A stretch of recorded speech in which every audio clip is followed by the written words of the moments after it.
Assalamualaikum warahmatullahi wabarakatuh. Saya Nilva Kusminafia di sini ingin menjelaskan tentang pemikiran politik Islam di Indonesia. Nah, yang pertama di sini saya akan menjelaskan pengertian politik Islam.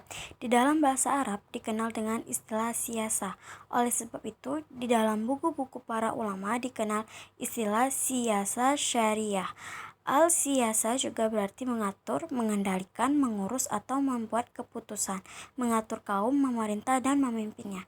Setelah mengumpulkan beberapa pengertian ulama fikih, dapat disimpulkan bahwa politik Islam adalah pengaturan urusan negara Islam yang tidak terdapat nas jelas mengenai hukumnya atau kondisinya berubah-ubah, yang mengandung kemaslahatan bagi umat, di mana kemaslahatan itu sejalan atau sesuai dengan hukum-hukum syariat dan dasar-dasarnya secara umum. Sebagai contoh, memberatkan hukuman melebihi yang sudah ditetapkan. Misalnya, hukuman dera bagi orang berzina. Selanjutnya, di sini saya akan menjelaskan tokoh pemikiran politik Islam yang ada di Indonesia, yaitu Muhammad Natsir. Beliau adalah seorang ulama, politikus, dan pejuang kemerdekaan Indonesia. Ia merupakan pendiri sekaligus pemimpin Partai Politik Masyumi dan tokoh Islam.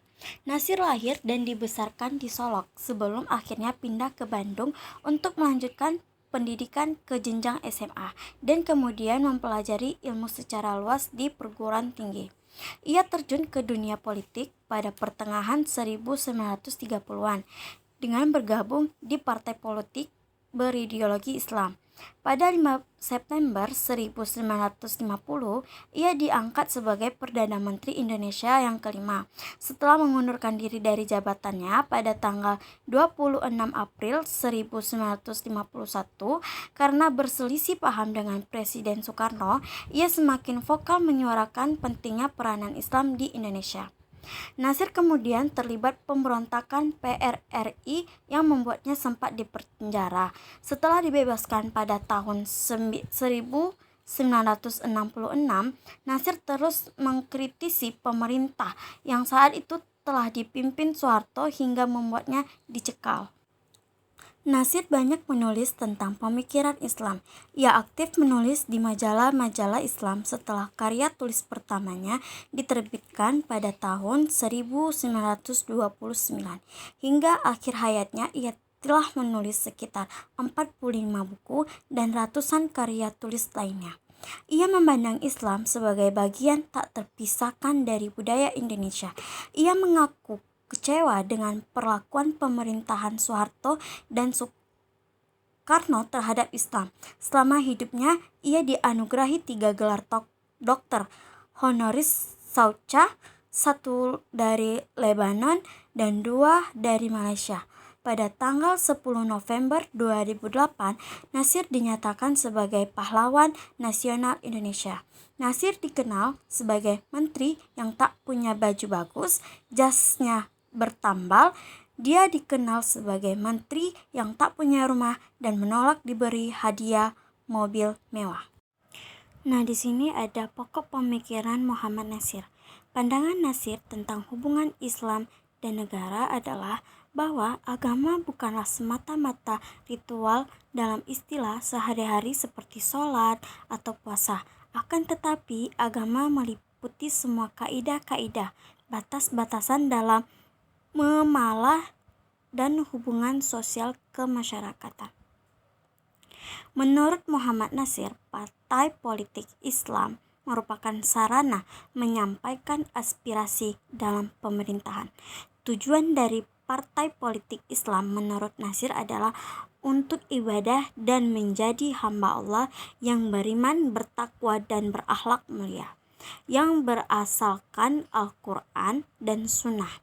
3 alasan yang menjadikan Muhammad Natsir mengusung agar Islam dijadikan sebagai dasar negara: ideologi, watak holistik atau kemampuan Islam, keunggulan Islam atas semua ideologi dunia, dan kenyataan bahwa Islam menganut mayoritas warga negara Indonesia.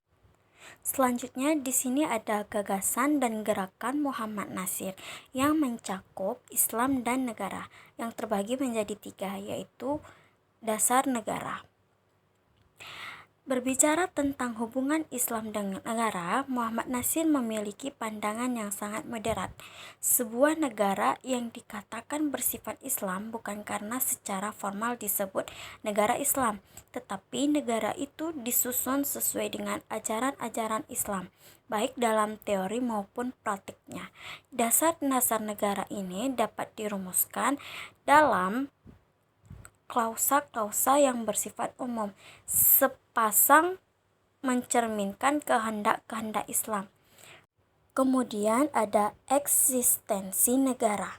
Menurut Nasir, negara adalah alat bagi Islam untuk melaksanakan hukum-hukum Allah demi keselamatan dan kesentosaan manusia. Sebagai alat, eksistensi negara itu bersifat mutlak. Dengan begitu, ajaran Islam dapat dilaksanakan dalam kehidupan nyata.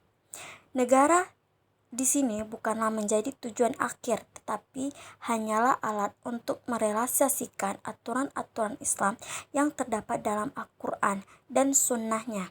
Di antara aturan-aturan tersebut, Nasir menyebutkan bahwa kewajiban berzakat, pemberantasan perzinahan, dan lain-lainnya tidak akan memiliki arti apa-apa manakala tidak ada negara. Eksistensi negara merupakan keharusan di dunia ini, bahkan di zaman apapun. Selanjutnya di sini ada politik sebagai media dakwah. Politik sebagai sarana dakwah berarti aturan-aturan main politik itu harus paralel dengan aturan main dakwah. Ini juga berarti bahwa politik tidak boleh menyesatkan, tidak boleh menjungkir-balikan kebenaran dan mengelabui masyarakat. Selain itu, keterbukaan, kejujuran, rasa tanggung jawab, serta keberanian untuk menyatakan bahwa yang benar itu adalah benar dan yang batil itu adalah batil harus menjadikan ciri politik yang berfungsi sebagai sarana dakwah. Yang terakhir, ciri-ciri politik Islam di Indonesia.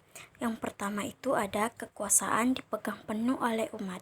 Yang kedua, masyarakat ikut berperan dan bertanggung jawab. Ketiga, kebebasan adalah hak bagi semua orang. Yang terakhir, persamaan di antara semua manusia.